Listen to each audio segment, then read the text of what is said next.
Welcome to Web3 with A6Z, a show about the next internet from the team at A6Z Crypto. That includes me, your host, Sonal Chokshi. This show is for anyone, whether developer, artist, community leader, or other builder, seeking to understand and go deeper on all things crypto and Web3. In this episode, we go into all things auctions, which, broadly defined, are simply ways of selling and allocating scarce things, which applies in Web3 context to everything from NFT mints to blockchains, which we'll go into in this episode, including an overview of the technical challenges specific to mechanism design in a permissionless context. We also provide a quick overview of auction types and incentive design and how it works in both theory and practice, including the nuances of market clearing prices, gas wars, and more, sharing trade-offs, choices, and principles for builders designing these systems throughout. Our expert guests are Scott Kominers, a A6Z Crypto research partner and professor at Harvard Business School who specializes in marketplace, and incentive design, and Tim Roughgarden, head of research at A6Z Crypto and professor at Columbia, who led the development of the field of algorithmic game theory, which brings together computer science and economics to solve real-world computing problems. Among other things, both are experts in market designs and auction theory and are also advisors to several crypto projects and protocols. Before we begin, this conversation includes a brief mention of lotteries, which are sometimes used in conjunction with auctions, and which we kept for educational purposes only.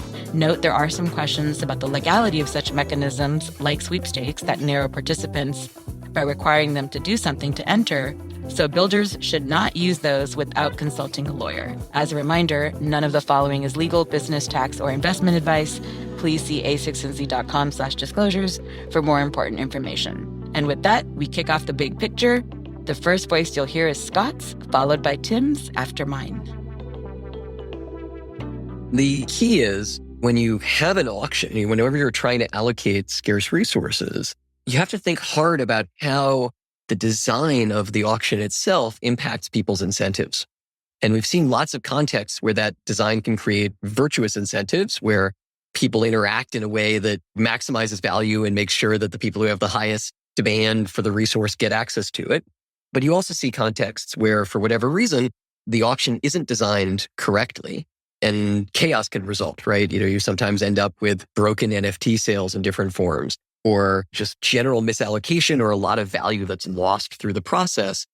And so market design, of which auction design is a big component, is sort of the science of designing these sorts of systems to optimize the incentives. Before we continue with the types of auctions, what are common misconceptions that you've come across from crypto builders, or what should they be aware of here, like big picture, before we drill down? I think the most common misconception is that the design of the sale is sort of a closed ecosystem. Did you get to sort of decide how people are going to react to it, rather than thinking about it as something that happens in equilibrium, right? Yeah. Like you announce how the sale will happen, and then people respond. If you're selling in a fixed price sale below what you expect the market price to be, people will start writing bots and will engage in gas wars.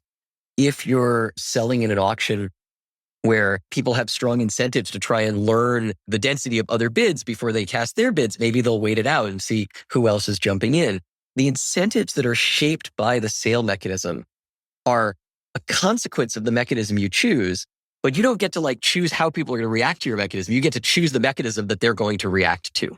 I think that's literally the crux of the issue that literally every person is contending with. They're going to listen to this episode, have a lot of great ideas for here's what we should do, but there's actually this reality that they also have to think about. Yeah, exactly.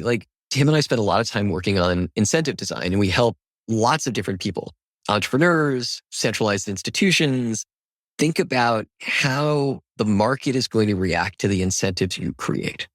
And you sort of have to game it out in your head. It's a little bit like an adversarial model. We assume adversarial models in cryptography all the time. But here it's like you're assuming sort of an adversarial, everybody is trying to maximize their own outcome given the system you've set up. And so you have to think about how they're going to respond and what the equilibrium will look like. And then you go from there to what type of system you want. Yeah, Scott hit on the 2 points that I think are the most important. So the first one just being the inevitability of an equilibrium of game theory. You may wish in your heart of hearts, then you could hold people's behavior fixed and then sort of change the system in some way so that if the behavior stayed the same, things would be great. but that's not how it works. The behavior is going to change. The classic example is usually when people first encounter first price and second price auctions. In a first price auction, the winner pays their bid. In the second price auction, the winner pays the second highest bid. It seems like obvious that clearly you make more money in a first price auction, right? You're charging a higher price. Okay, but that's only true if you hold the bidder's bids fixed. The point is that if you price more aggressively, like in a first price auction, bidders will naturally respond by shading their bid.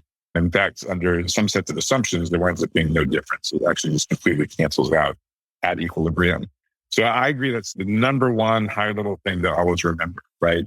It's inconvenient, right? It's frustrating, right? Just like someone building a bridge has to deal with the forces of gravity, right? Someone building a market or a mechanism has to deal with the forces of equilibrium. You really just cannot escape it. And the second thing Scott said, which I also think is really important, is just the strategy, as he called it, gaming it out. I also really liked the analogy of the adversarial mindset in cryptography. So if you're designing some cryptographic system or a blockchain protocol for that matter, it's important that you sit down and you genuinely, truly put yourself in the role of someone who wants nothing more than to break your system. That's really important if you're doing cryptography and security.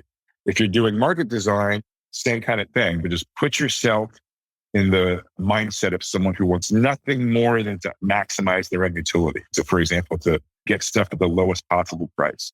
Genuinely put yourself in that person's shoes and come up with the cleverest thing you could do to sort of attack and manipulate your mechanism. And that should be part of the process of anyone doing sort of auction or mechanism design. You know, policymakers get this wrong all the time, incidentally. Like often you state a system that satisfies some specific design objectives that you want to achieve. Yep. Right? Like you want to make the sale accessible. So you're going to sell it at 0.1 instead of 0.3. But those objectives don't hold up in equilibrium. You thought you were making the sale accessible by selling at 1 instead of 0.3, but instead you made it accessible only to people who could write bot armies. And all the surplus, all the money that you could have raised in that spread between 0.1 and 0.3 instead goes to the people with the bot armies. Right. This is also like when the money went to the gas fees instead of... Exactly, or it goes to the gas fees or, the transaction costs. And so it's important to not just specify the design objectives you want to have, but think about whether those will hold in equilibrium. What do you mean when you say hold in equilibrium? By in equilibrium, I mean when people respond to the incentives that are produced by the system. So again, you get to pick the system people will react to, but you don't get to choose their reactions. You have to sort of assume they're going to react to maximize their return given the information they have.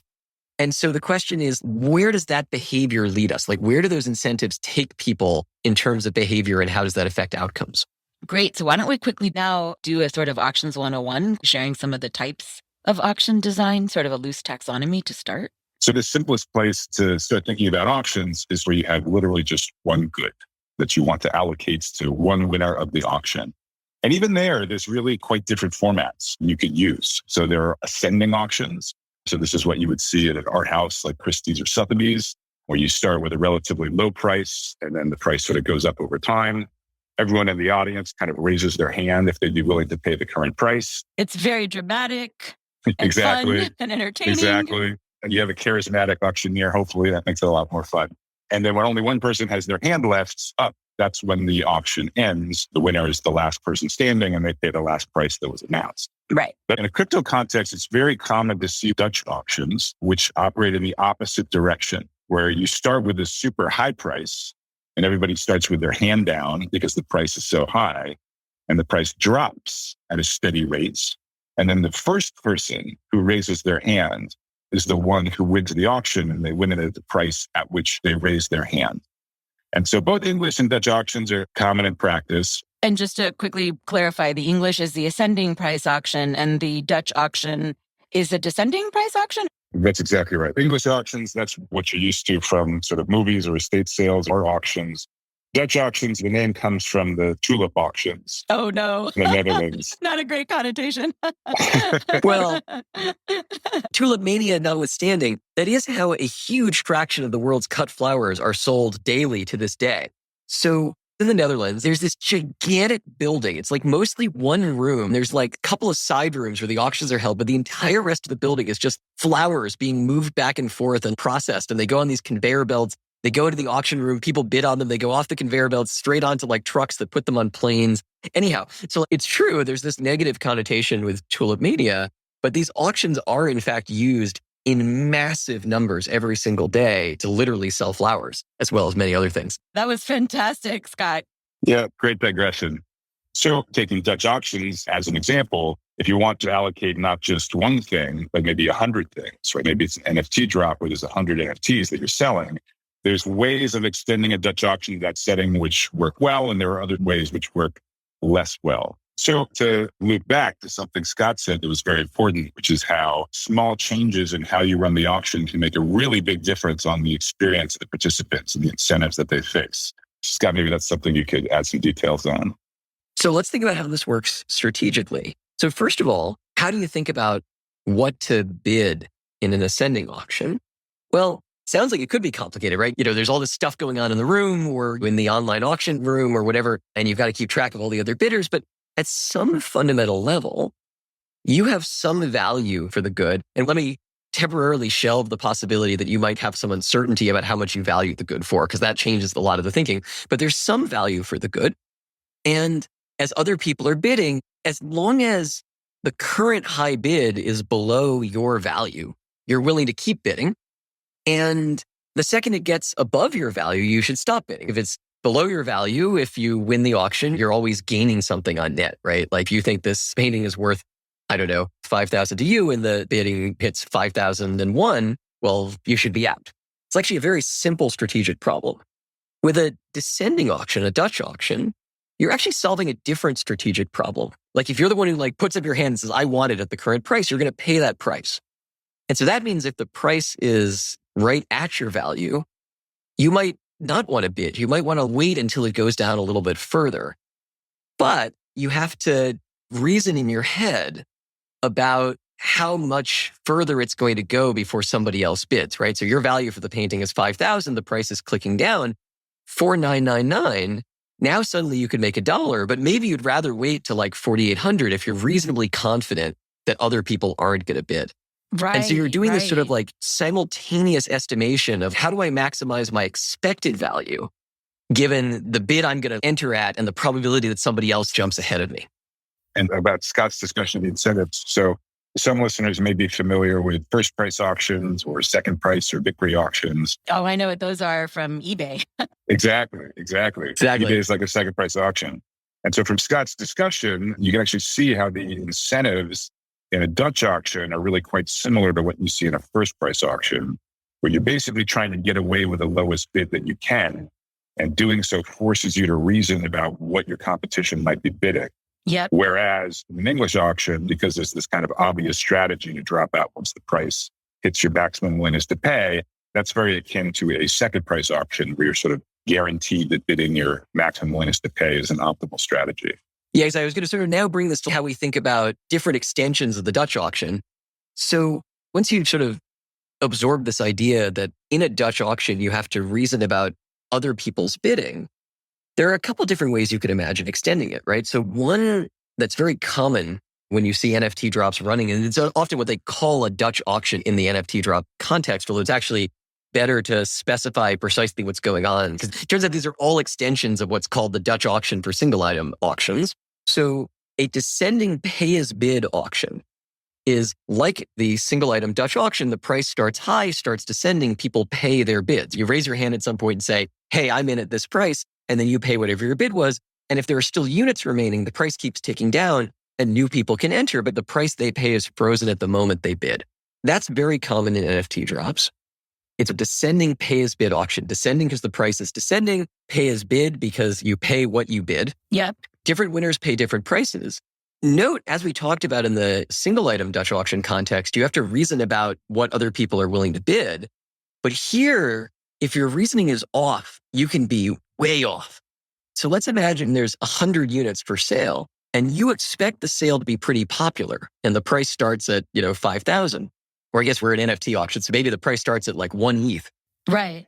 Well, if you really want to lock in an object, you want to get one of those NFTs for sure, and you're concerned there's going to be a lot of competition, maybe you bid in at 1 ETH. But then maybe there wasn't nearly as much competition as you were expecting, and you see the price keep ticking down further and further and further, and maybe the final sale is at like 0.3 or something like that. Right. So now you have people paying potentially wildly different prices. And the price dispersion is really driven by a mixture of their demand, like how much they really want to win, and their estimate of the degree of competition. And we've seen these things. They can leave a really bad taste in people's mouth. You have 4 people who each pay an ETH and then everyone else pays 0.3. It's particularly ironic because the most passionate supporters might well be the ones paying the highest prices. Exactly what I was going to say. It's like the people who are the most excited about the project are the ones who end up overpaying in some sense. Right. But that's no different than I don't want to mean to moralize, but it doesn't sound bad to me. The whole point of this is people are finding the value that they value, right? Yep. If you are overpaying, it's because you actually love that thing that much, So it's actually very logical. Definitely. And the magic of auctions is that they are, in some sense, very logical. It's about allocating goods to people as a function of their demand.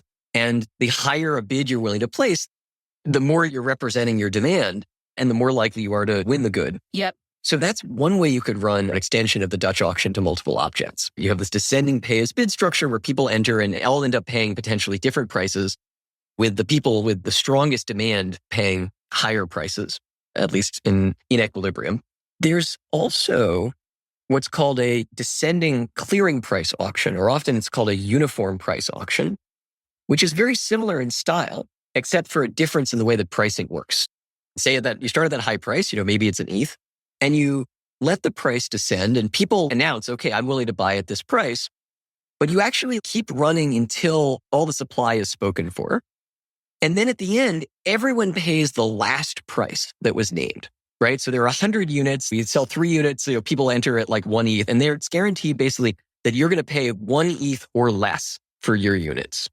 And we keep going until we hit what's called the market clearing price, the price at which, in this format, supply is meeting demand. We've sold 100 units, and we have this stack of people demanding those 100 units, and then everyone pays that lower price. And this is the advantage that it sort of discovers an actual market price, right? It tells us sort of the supply and demand crossing. If you think back to Econ 101 diagrams, it finds a price at which supply and demand cross. And then it has everybody pay this equilibrium price instead of potentially having heterogeneous prices across all the different bidders. Yeah. And this has the advantage that if you enter early, you're sort of safe, right? So long as you enter at a price that you're willing to pay, you'll never pay more than the price at which you entered. And you've already sort of reserved however many units you've reserved by bidding. And so that actually can encourage people to bid earlier. That can sort of incentivize people to say, I'm really in at 1 ETH because this thing is worth an ETH to me if that's what I end up having to pay. Instead of having this dynamic that you see in these descending pay-as-bid auctions, where people try to wait out the auction and sort of guess what the demand is as they watch the price fall, to try and not end up overpaying relative to the clearing price.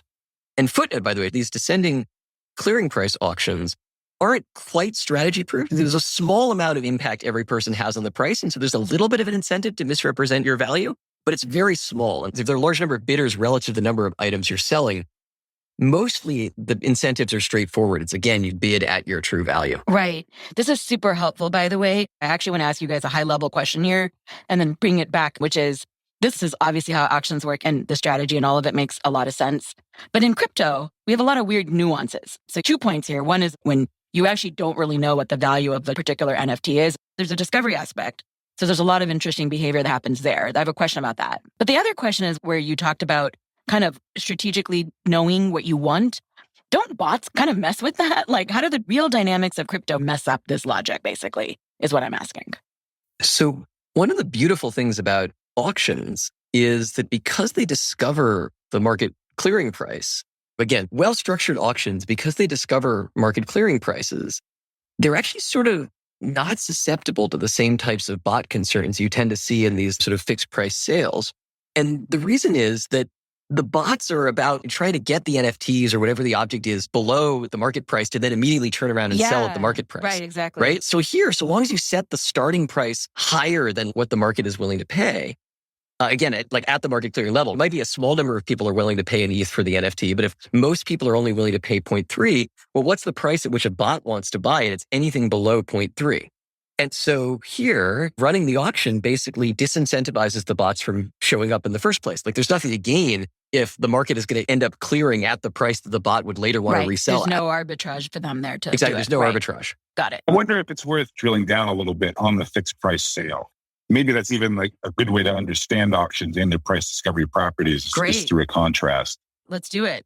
So Scott used an example of a descending auction where the initial price is 1 ETH and the clearing price winds up being 0.3 ETH. So just thinking step by step, like what would have happened if instead of running an auction, they had just said each NFT is going to be worth 0.1 ETH and first come, first serve. Yeah, what would have happened? I want to know. So at this low price, which is sort of fixed at something below where supply would meet demand, it's a lower price and therefore demand is going to be bigger than supply.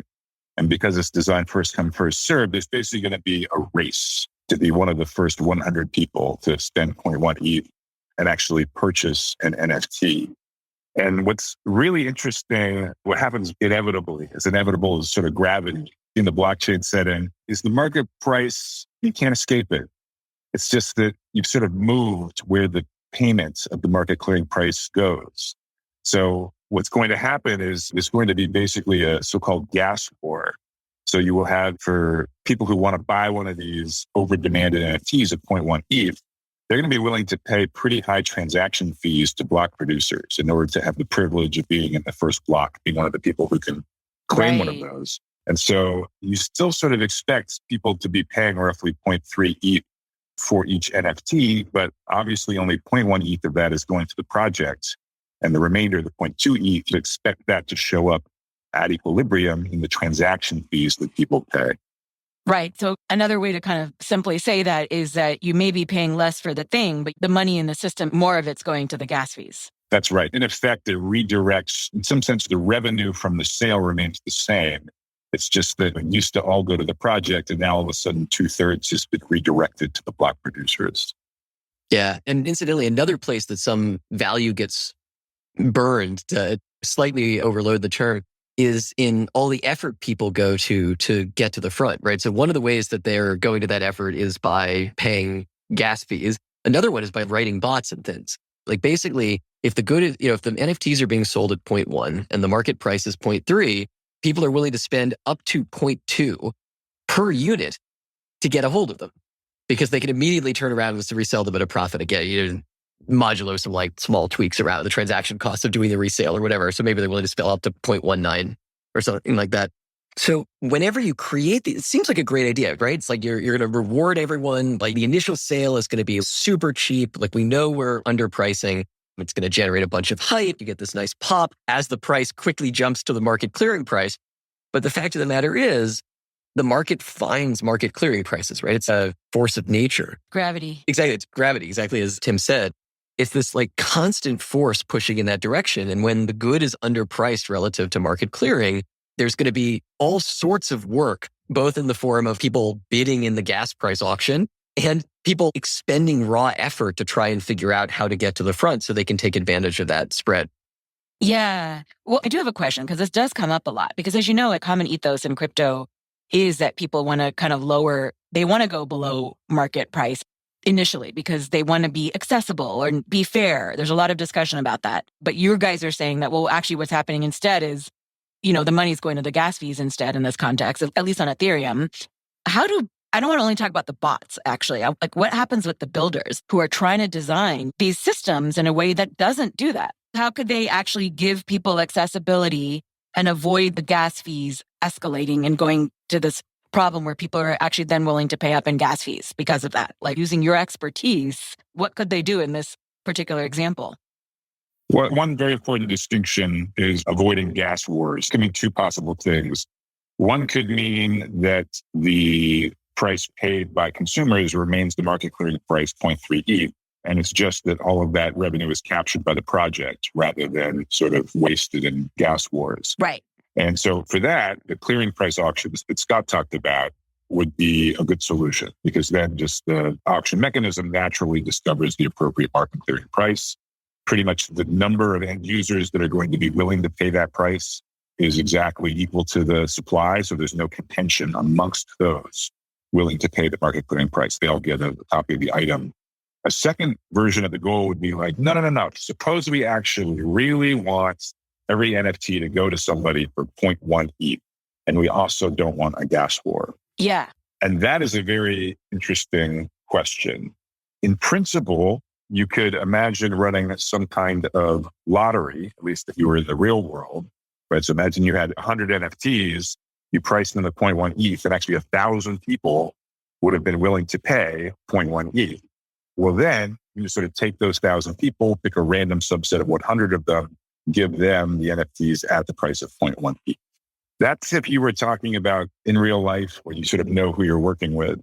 The blockchain environment is very challenging for mechanism design. And so it's not a trivial engineering problem to figure out how to implement one of these lotteries, right? So for example, how do you prevent symbols? How do you prevent sort of a single entity from entering multiple times? That's one example that comes up. And even if you're using proof of unique personhood somehow, how do you stop them from like going and just getting a bunch of their friends or employees to sign up for them, right? You know, the current NFT market is a small fraction of all people. And so even in places where you see attempts to lock each person into one entry, you still might have people who collect 1,000 people in order to access 1,000 entries. That's exactly right. You'd love to just sort of allocate one lottery ticket, per person, per sort of legitimate participant. It's hard enough in real life to actually sift through who are the legitimate participants, but then at a permissionless blockchain setting, it's quite a bit more difficult. Right. Were you going to add anything more here, Scott, to answer that question in addition to what Tim said?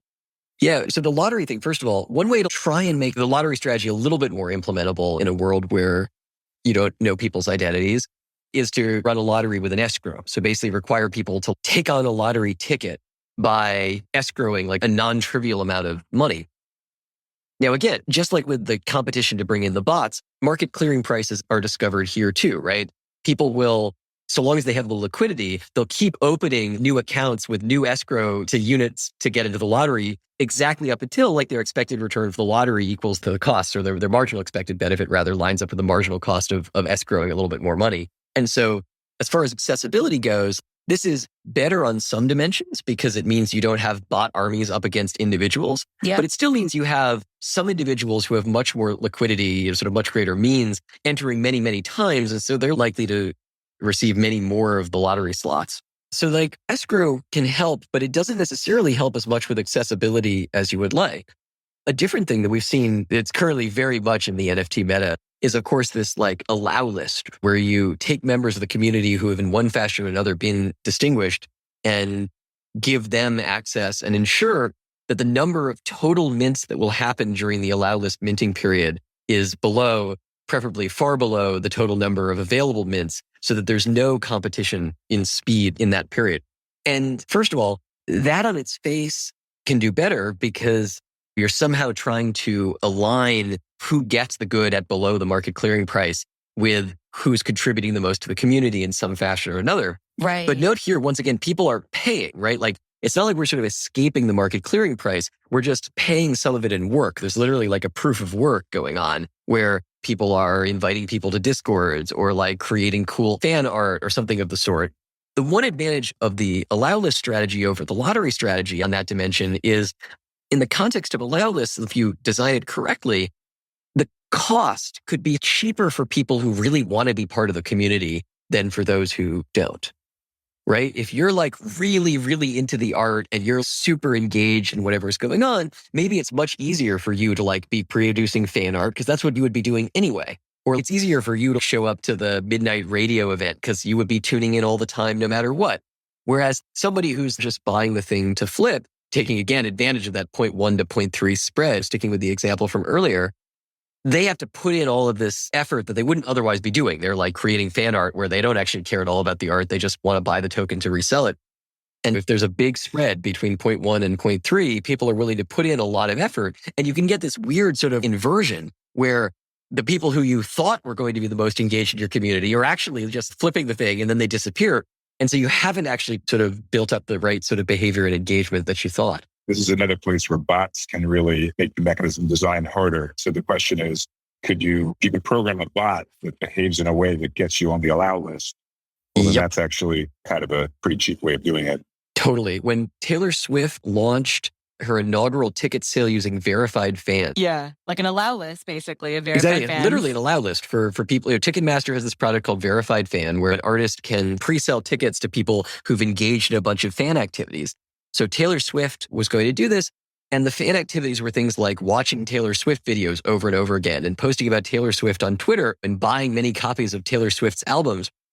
And on the one hand, these are things that Taylor Swift fans, of course, do. They post about Taylor Swift on Twitter quite a lot. Right. On the other hand, these are sort of things that bots are really good at doing too. The second you know that you need to post on Twitter about Taylor Swift 10 times a day, suddenly everyone on Twitter is a bot posting about Taylor Swift. And so you could get into these funny horse races where, especially if you design whatever your allow list activities are in a way that is sort of bottable or doable by third parties, again, you end up with the wrong people winning the contest. And so your attempt to make the thing accessible actually can backfire on you, right? But this is a recurring theme I keep hearing, which is the very incentive, the very intention these designers have can actually backfire on you because it's all a matter of trade-offs.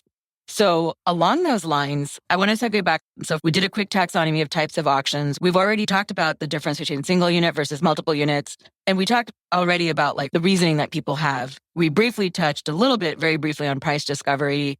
We talked about challenges in what happens when you're trying to go for market clearing price and when people have things like lotteries and allow lists and all these different things. So now, one thing I want to come back to just big picture for a moment is, Tim, you mentioned in general how blockchains introduce complexity. And we already mentioned bots. We already talked about Sybil attacks and the fact that people can essentially pretend to be multiple different people when in fact it might just be the same person who's angling to do something. And certainly that could happen in a real life context. Like someone shows up at a Christie's auction and sends 3 or 4 deputies, with their bank account. Could you talk high level for a bit about some of the other things that are unique about blockchains that add so much complexity to this whole topic? Sure. I will say, as a mechanism designer, that's one of the very fun things about sort of working in crypto. On the one hand, knowing the traditional theory is helpful. There are, as we've sort of been talking about, lessons you can learn from traditional auction theory, which are helpful in the crypto world. On the other hand, there's so many idiosyncrasies in the crypto world that it actually forces you to sort of rethink key parts of mechanism design from first principles because of this different set of constraints. So the examples you mentioned are really good ones, like the prevalence of bots and just in general programmatic participation in mechanisms. The lack of identities of Sybils is another big issue. Maybe the other really major one I would point out is collusion tends to be more worrisome in a blockchain crypto context than it is traditionally. And there's 2 reasons for that. One reason is, again, because things are programmatic on a blockchain, you can actually really have smart contracts that facilitate and even enforce types of collusive agreements. So if a bunch of parties get together and say, okay, you do X, I do Y, good things will happen. And then we'll sort of split our rewards. You get half, I get half. All of that can actually be encoded into a contract, which will enforce whatever that agreement was. And then the second thing is just, if you ask a professional kind of auction designer about collusion, the most common answer you'll get will be, oh, well, that's really sort of an issue for the legal system. So it turns out that in mechanism design, if you try to make mechanisms themselves collusion resistant, it depends on the setting, depends on sort of how strong a resistance you want. But it tends to tie your hands quite a bit as a mechanism designer. It takes a lot of options off the table if you insist that the mechanism itself was intrinsically sort of non-manipulable by cartels of players. And in a permissionless blockchain, at least, if you're talking about Ethereum or something like that, you don't have this legal channel to rest on. Right, exactly. Right? So in a traditional setting, you'd be like, well, if we're going to make people sign a contract to participate in our auction. If we catch them colluding, we're going to kick them out. We're going to take their money in escrow. And none of those are kind of real options in the context of, say, Ethereum. Okay, awesome. So just going back to a thread earlier, so we talked about all the different unique challenges in blockchain, mechanism design for blockchain context. We talked about bots, identity, collusion. In this case, it's hard-coded collusion. And then what are some of the other technical challenges? A big one is if you're going to run a clearing price auction on chain, then when people announce their bids, the price is descending, a descending clearing price auction on chain, the price is at 0.9 and I put in a bid at 0.9. But remember, I'm going to pay, say, 0.3, whatever the clearing price is. In order for that to be sort of functionally valid, I have to escrow ETH at 0.9 and then after we get to the clearing price of 0.3, the system has to refund me 0.6, the difference between 0.9 and 0.3. And that makes the techniques much harder. And similarly, why do we see these sort of continuous auctions instead of sealed bid auctions? Well, if you're doing sealed bid auctions, typically you want to make people's bids private, but you also need to be able to provably confirm that the winning bidder is whoever you say it is, and that the clearing price or the winning price or whatever is whatever you claimed. And so you have this funny tension between wanting to enable people to lock in their bids and also having to make those bids sort of non-public somehow, even though they're being stored on a public blockchain. Yep. And then, even though you've made them non-public, you have to be able to make them sort of verifiable, like who actually bid the most and give them the goods. And there are technical frameworks for doing this, but adapting it to work on chain is much, much harder than if you were just sort of running this on a classical computer system. Following up on what you just said, the one you guys didn't mention when it comes to technical challenges, and maybe it's almost too obvious to you both, but it's just actually this whole point of auction design is essentially about efficient allocation of scarce resources. And yet we're talking about a substrate, blockchains, which themselves are still developing. And so there are a lot of constraints with the efficiency and the scaling of blockchains themselves.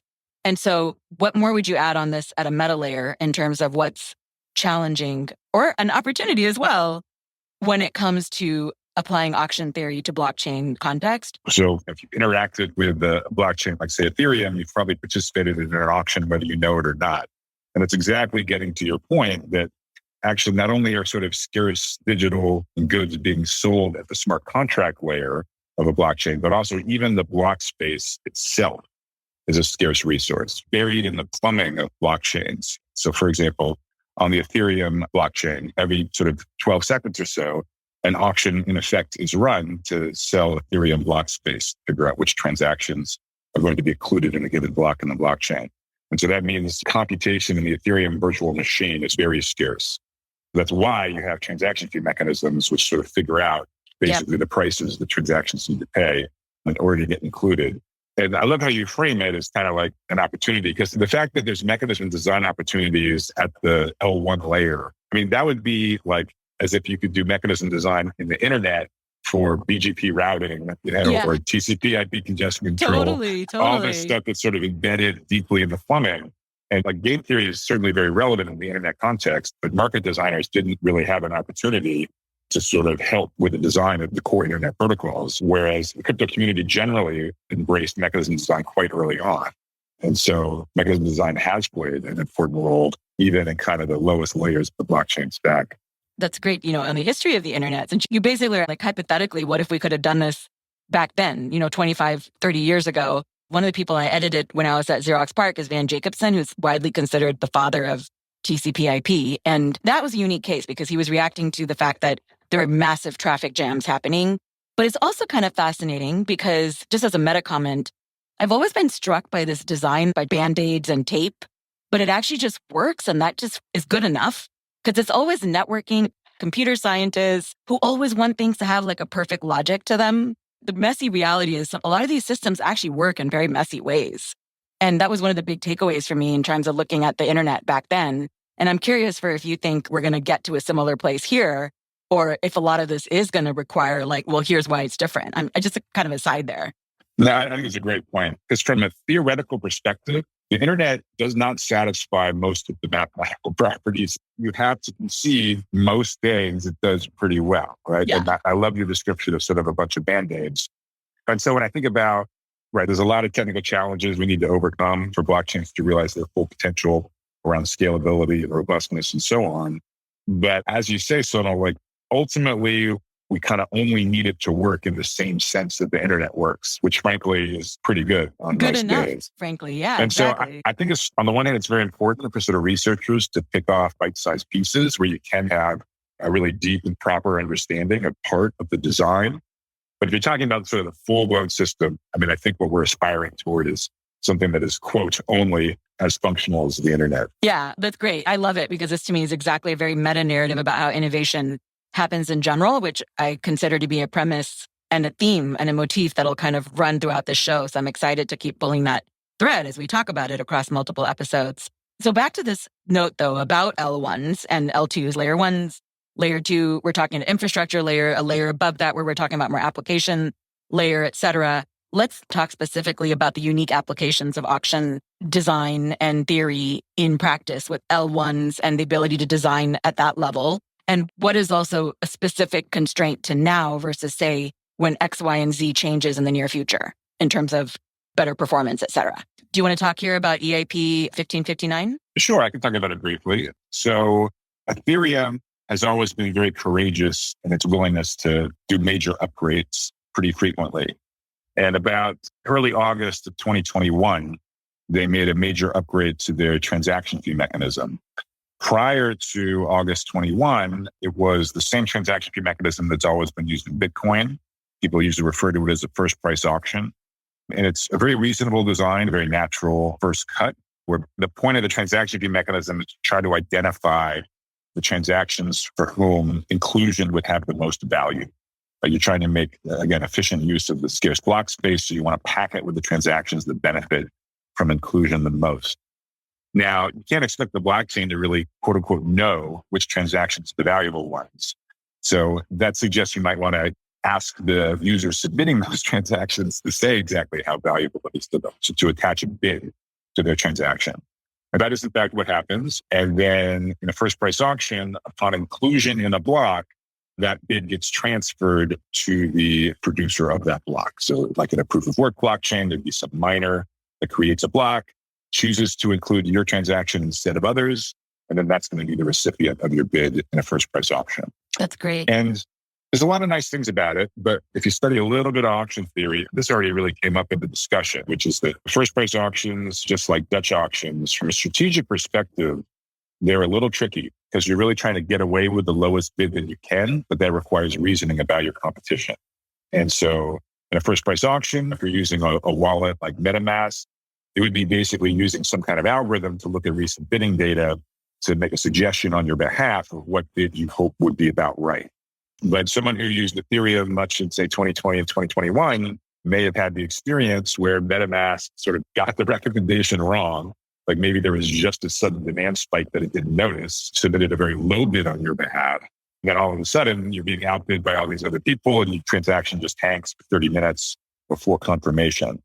So that was the initial motivation for possibly replacing a first price auction in Ethereum, is you really wanted to take the cognitive burden off of either the wallet software or the end user and just have something which is kind of extremely easy to participate in. Ideally, something as easy as like shopping on Amazon, where you go to a product page, there's a book, it's $35.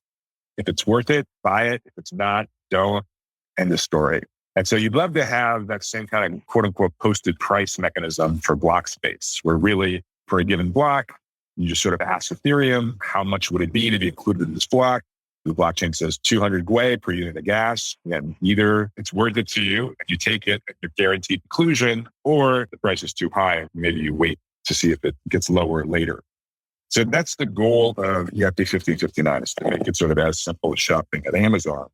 We'll have this posted price.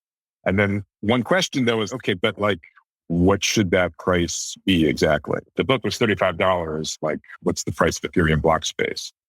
And moreover, demand is fluctuating for block space, like spikes way up for an NFT mint. It would be lower under normal circumstances. And so the price you really want, the ideal price would be exactly the market clearing price that we were talking about in the context of multi-unit Dutch auctions. So market clearing price, meaning where the amount of transactions that would be willing to pay that price, so the demand at that price, is exactly equal to supply. So the total gas consumed by all transactions willing to pay the price would exactly fill up an Ethereum block. So that's the aspiration point. You would like to just offer everybody the current market clearing price, and then everything would sort itself out. Now, the question is, how does the protocol track the market clearing price? And so basically it uses sort of local search. So if it appears that the current price is too low, it bumps it up a bit. And if it looks like it's too high, it bumps it down a bit. How do you know whether it's too high or too low? Well, you have a target block size. It's measured in gas. So it'd be 15 million gas. And basically block by block, you just say, okay, was the last block bigger or less than the target? And if the last block was really big, that means there were a lot of transactions willing to pay the current price, which suggests that the current price is too low. So if you see a big block, you're going to increase the price. Conversely, if you see a really small block, you conclude that your price might be too high. Very few transactions are willing to pay it. And so then you would decrease it. So there's definitely some more details to the design, but that's the IP 1559 from 30,000 feet. That was awesome. And I have to just laugh because I was just thinking to myself, I'm like, oh, wow. Now I get how a mathematician got to computer science, got to blockchain, got to this, just the way you think about it. It's like really fascinating to me. Yeah, that was spectacular, Tim. Tim is the world expert on this stuff. Yeah, it was really great. Why don't we go up a layer and talk about the application layer? And we already talked about NFTs as an example of where auction theory really plays out in crypto. But Scott, you own so many NFTs. I don't know that many NFTs. Come on. Well, I don't know. When we were going through your gallery to post a PFP for the website, it was like, wait, Scott has a lot of NFTs and they're all kind of funny. It's a little random, honestly, to an outsider's eyes. So tell us more about beyond just understanding the types of auctions, which we already went through that taxonomy. Can you talk more about where auction theory applies in crypto to the application layer, including NFT mints? So we talked about the incentives created by auctions at the bidding stage. But that's actually sort of a narrow way to view auctions. That if you look at the history of auction theory in economics, it started with people studying what are the equilibrium bidding strategies, like to what extent do different auctions generate different amounts of revenue or efficiency in the allocation, depending on what bidders know about the goods or each other and so forth. And so that's the layer of auction theory we've just talked about. But in fact, the choice of auction has many other impacts on the structure of the market. For example... Yeah, I was about to ask you for an example. Go. Yeah, don't worry, we've got some. So for example, your auction might affect who shows up to bid. The way in which you choose to sell a good, if you're selling something on a weekend rather than on a Tuesday at 3 p.m., lots of aspects about how you choose to sell a good might affect who shows up to bid. But the auction format might as well. So, for example, if the auction seems like it's going to be so competitive that you're unlikely to get an opportunity to bid or to buy at a price that's meaningful to you, you might choose not to show up, right? If you think whatever's happening is going to be at a price point way above your willingness to pay. But in NFT markets, the value of the good is pretty uncertain up front. And so a lot of people might make that estimate incorrectly in either direction, right? Right. And in fact, one of the most fundamental and sort of robust facts in modern auction theory is that as far as revenue goes, competitiveness of the auction is first order. If the auctioneer is trying to make as much money as possible out of the market, you want a lot of people bidding at once because some people have higher values, some people have lower values, but the chance that you have a bunch of people with high values competing with each other is higher the more people you bring into the room. And so if you run an auction, or if your selling process is one where people might think, this is going to be way outside of my range, I shouldn't even show up. If enough people don't show up, the auctioneer might actually lose out. And we see this happen, right? Sometimes you have these descending auctions that start at absurdly high prices and are sort of pre-announced. We're going to be selling this at 5 ETH and nobody shows up. And then they end up selling it like 0.5 or something because nobody was there. And then in the secondary market, maybe the price goes to 1.5 or something like that.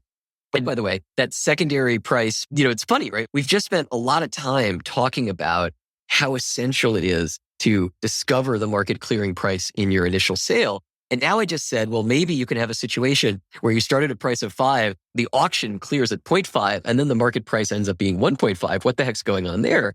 Well, that's because not enough of the potential buyers actually showed up to participate in the auction because they actually expected they were going to be priced out. Interesting. This idea that the competitiveness of an auction is really important, that actually touches on one of my favorite personal theorems from auction theory, the Bülow-Klemperer theorem. And what Bülow-Klemperer basically said is that when you're setting up sort of the rules of an auction, what's actually more important than getting the details of the auction rules exactly right, what's much more important is making sure there's sufficient demand, making sure you have a sufficient amount of participation in your auction. In effect, if you have high demand, you can gloss over perhaps imperfections, the details of the auction's rules. So certainly you want to stay away from auction formats or any kind of way of setting up a sale that winds up discouraging participation. Everything you do should really be in the name of bringing people in, making sure there are lots of participants taking place in the auction. That's how you can really maximize your chances of a good result. Another thing that matters is the type of information that's revealed by the auction. So, we talked about this problem with the descending pay-as-bid auction, that you end up with potentially a small number of people paying much more than everybody else. We've seen this over and over again. Also, though, auctions have different types of information they reveal, right? And for example, there's a big difference between an ascending auction and a sealed bid auction, a sealed bid second price auction, which seem like they should be the same, right? Tim mentioned earlier that they're very, very closely linked because at least under what are called private values, when everyone has their own individual value for the good, they actually have the same equilibrium bids. Everyone states their true value and the price is the same. It's the value of the second highest bidder. But in one context, when it's an ascending auction and you just keep bidding until all but one person drop out, you never learn that top bidder's willingness to pay. You never learn what their maximum bid would have been. Whereas in a sealed bid auction, you do. And in government procurement context, there's often concern. It's like if everybody submitted their bids and we saw that the highest bidder for wireless spectrum or something like that was so much higher than the price they actually end up paying because there's a big gap between the first and second highest bidder, then you're upset. You're like, wait, look at all this money we left on the table. And so you can also think about toggling the auction format as a way of changing what information about the bidders is revealed by the auction itself. I was actually literally thinking of spectrum allocation when you said that example. Anything more to add, Tim? Sure. Yeah. I would draw a distinction between auctions that are iterative, that proceed sort of in rounds or in steps, versus auctions that are sealed bid, which all happen in sort of one shot. So the ascending English auctions that we discussed, those are iterative auctions. They take place over rounds. Same thing for the Dutch or descending auctions. They take place over rounds. First and second price auctions, they're sealed bid auctions, where as we've discussed, the incentives in the Dutch auction is pretty similar to first price. In English, the strategic aspects are pretty similar to second price, as Scott discussed. There's other interesting distinctions in terms of information disclosure and other topics. But that's definitely a first order distinction between different auction formats. Do you just collect bids from everybody and in one shot sort of figure out everybody's allocation and everybody's prices? Or do you have this more kind of gradual discovery process in an iterative format? Okay. So I have a question here on something you said earlier about with NFTs and NFT minting. Like it's actually a good way to get revenue because you can actually have competition. But I do want to make sure that we push back on the nuances of how this plays out in practice. Is there anything more to say on that note? Because people don't only buy NFTs for the financial aspect at all. Like sometimes it's a ticket to a community, in fact. Totally. Indeed. I mean, that's why I have this wacky collection, right? It's all these different communities I'm a participant in. Like, these are not investment assets to me. They are sort of membership and rewards and like all the stuff that comes from being a holder. Exactly. You mentioned earlier, actually, that in NFTs in particular, so much of the auction is about value discovery. It's not just about figuring out the market clearing price. It's sort of establishing like an initial sense of what the value of these things actually is. And classically, that's what auctions have always been about, right? That's why we have art auctions too. And it's why when a given piece of art by some artist, like if a given X copy sells for some amount at auction. Sorry, let me think of a better artist for this use case. I was like Basquiat till I go to. Yeah. I feel like it should be specifically trendy. I would put Banksy as a trendy example. Beautiful. Banksy's perfect. Okay. So this is why we've historically sold art at auctions. And it's why if a given Banksy sells for twice the expected sale price at auction, it raises the value of all the other Banksys. The value of the other Banksys hasn't gone up because suddenly one Banksy sold for a lot and now we think Banksys are worth a lot. It's like we have discovered that there's a bigger market for Banksys than we thought there was before, right? The expectation was based on our understanding of how many people wanted the good. We've learned there are many more people or a few people with much more significant willingness to pay, which means that all of the Banksys we've sort of discovered have a larger market than before. And so a lot of the point of auctions and NFT sales is about the social discovery of value, which like sort of early sociology studies of auctions, that was what they said auctions were about. These are a fundamental social mechanism for figuring out what things are worth. Like it's the cohesion of everyone together that determines that value. The community together is sort of jointly discovering what the value of something is. And later creating that value, frankly, in the case of crypto as well. Exactly. Creating that value like through the cross-engagement and interaction. And crypto very much the shared value of the community is agreeing on like what a digital asset is worth. NFTs are a very strong embodiment of that, and auctions are a way of socially discovering that value. I think it could be interesting to tie together the few of these threads, right? So Scott was discussing how the choice of the auction format, among other things, can also alter the amount of disclosure, the amount of information that bidders learn about each other, the person running the mechanism learns about bidders and so on. But especially in the NFT context, what's really interesting is you can also decide how much information to disclose about the goods being sold.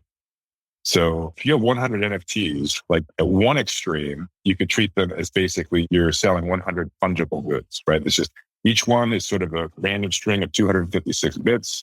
You get one of them at random. Then later, when you actually render the NFT, they will be different. But at the time of sale, then they look indistinguishable to the buyers.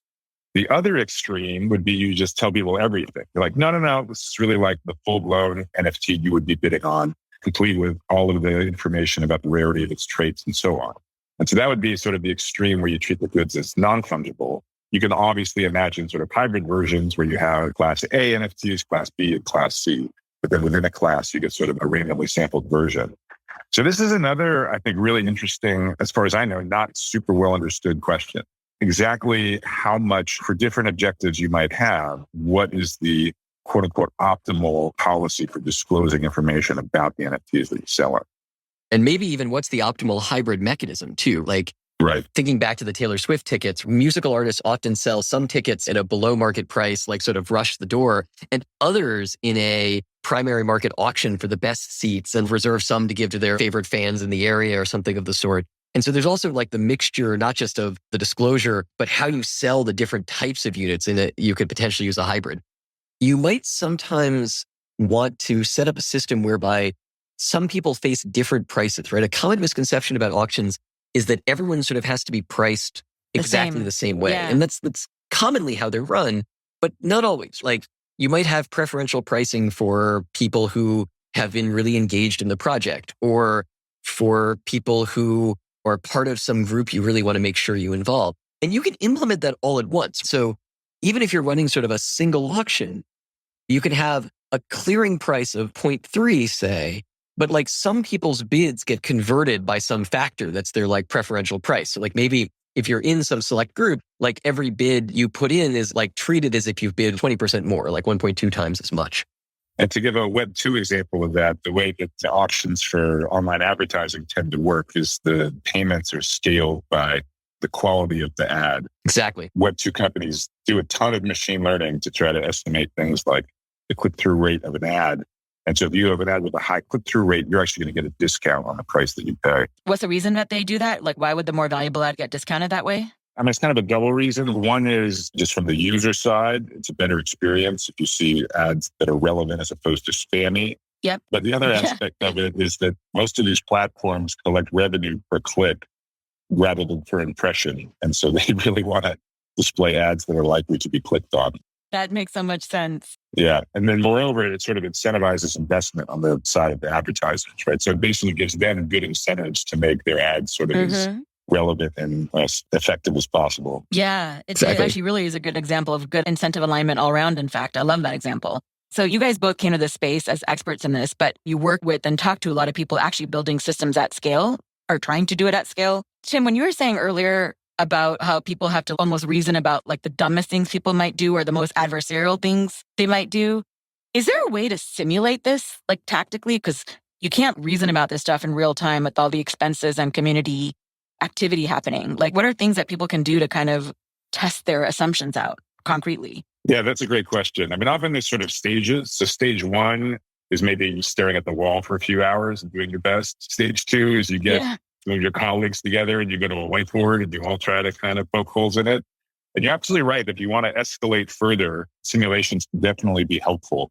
This sometimes goes by the name agent-based modeling.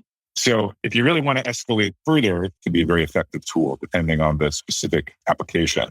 And the idea is you basically program, and you can think of them as bots actually if you want. You basically sort of program agents to respond and mess around with your system. And there's two tricky parts of doing agent-based modeling, which is first of all, you need to figure out like, what's the strategy space. The sort of dark art around doing this well, it's exactly what kinds of strategies should your agents be experimenting with to stress test your mechanism. And so on the one hand, if you make the space of possible agent strategies too small, you worry that you're sort of missing key attack vectors. On the other hand, if you make the space of possible strategies too large, you're not going to be in a feasible amount of time able to sort of explore a very large part of that space. But definitely, it's obviously a more costly exercise to implement than just you and your colleagues at the whiteboard. But that can definitely increase your confidence in a mechanism if you stress test. It doesn't seem to account for what you don't know. I guess the too broad case would account for that. But I was just thinking of like things that you really have no idea, like builders have no idea how things are going to play out in practice. Yeah, it's always an issue. I mean, what's missing in your model? And again, there's an analogy here with cryptography, right? So a long time ago, people proved that certain cryptographic instructions were quote unquote secure, but they weren't thinking of things like, side channel or timing attacks. And so then, okay, that's an attack outside the model. And so then that throws the gauntlet back to the researchers and say, okay, well, let's actually now enrich our model and allow sort of more types of manipulations and prove security of schemes under that richer adversary model. And it's the same thing when you're studying manipulations that are motivated by, say, profit maximization rather than adversarial behavior. There may be stuff outside of your model. The best you can do as a researcher is have some kind of airtight mathematical proof that certain properties hold at least within the confines of your model under the assumptions that you've stated. Okay, so what are some of the other concrete advice or observations you'd give? One other thing that's important to remember is that most of what we've said about auctions and other sorts of ways of thinking about doing initial sales are basically the same for fungible and non-fungible assets, right? Like the same principles of incentive design and pricing still apply. There is a big difference in that non-fungible assets are individually unique. And as a result, they're heterogeneous goods, right? Tim mentioned this idea that a lot of NFT sales are sold with this randomness factor where you're buying basically a probability draw. You're buying one of a set of 100 or 10,000 or something of the sort, and you get a randomly chosen one from the collection. Right. Market prices sort of assume that goods are commoditized, right? There's a single market price. And so when you're buying a random draw from a collection, there is a single market price, whatever the value of the random element is.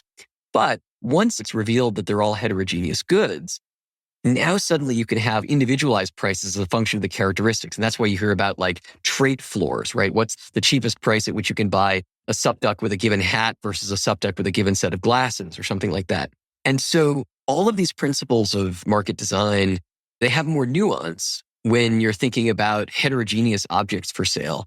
And maybe that'll be the subject of our next podcast. Love it. By the way, on that note about trait floors, I'm a big fan of the crypto coven community, and the line they use all the time is lore, not floor. Because at the end of the day, like the power of storytelling is where the game changes actually, because the value changes so drastically when you add that layer as well. Like it's not about the traits and the floor and everything else. Totally. Okay. Final question, just as a quick like lightning round list. What are areas of research, interest, or technologies coming on the horizon that you think will really change the game here? Another way of asking this is what excites you most that's ahead for the future or near future? So it's a cliche to say it, but it's still very early. So usually when people say that, they usually mean it either in terms of investing or adoption. But just from a purely research perspective, we have so many more questions than we have answers. So for example, one thing that came up in our conversation was this idea that some auction formats may be less desirable because they leak information. And so one important research direction is to have auction formats which can be run on chain, which have better privacy properties. And so there's certainly research on that topic, but we've got a ways to go. By the way, I had to say, when you were talking about, we do say it a lot and it's cliche, I almost made a joke that we need to make it like a drinking game for this podcast because I suspect it's going to be like a theme that does come up a lot. But in this case, you're right. Technically, it's very much connected in terms of the advancements. I'll stick with the we're early theme. People are still discovering what all these different types of assets are and how to make markets in them and how to sell them, how to trade them, how to exchange them. And so far, they're building frameworks off of a mixture of what's intuitive from the outside world, like what's been used for other types of sales and other types of products, and what's easy to implement on chain. Like it's not a coincidence that you end up with descending pay-as-bid auctions before you end up with descending clearing price auctions, because descending clearing price auctions are much harder to implement. Mm-hmm. And so I think, just as Tim said, we're going to see tremendous development and expansion of the tools and technology for doing different types of sale and marketplace mechanisms sitting in crypto. And most likely, is sort of with every other major technical innovation that's bordered on auction design, we've discovered new auction formats. We've found new ways to do these fundamental processes of discovering value and discovering price. And so, I'm expecting we'll see new ones here too. It's just going to be a really exciting decade plus for people who care about market design applications in the Web3 world. We talked about the transaction fee mechanism that Ethereum now uses from EIP 1559. And I think that's a great example of a mechanism that you just literally would never come up with unless you were designing explicitly for the blockchain L1 setting. There's aspects of it, like with revenues being burned rather than passed on to the block producer, using past block sizes as an input to price adjustment process. I mean, these are just not things you would ever come up with, but for the unique challenges of the blockchain setting. I love that.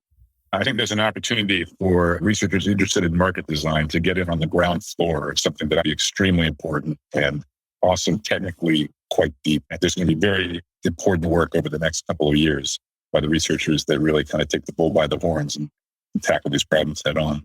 100%. I think there's a lot of value here for people listening and building, so they realize they don't have to reinvent a lot of things that have already been discussed in your world and expertise, and then they can actually reason about the things that they should be focused on, like the adversarial examples you gave or other things that they should be doing. I just want to say thank you so much for joining this episode of Web3 with A16Z Crypto. Thank you guys for joining today. Thank you, Sal. Super fun. Thanks so much. Yeah, this was great fun.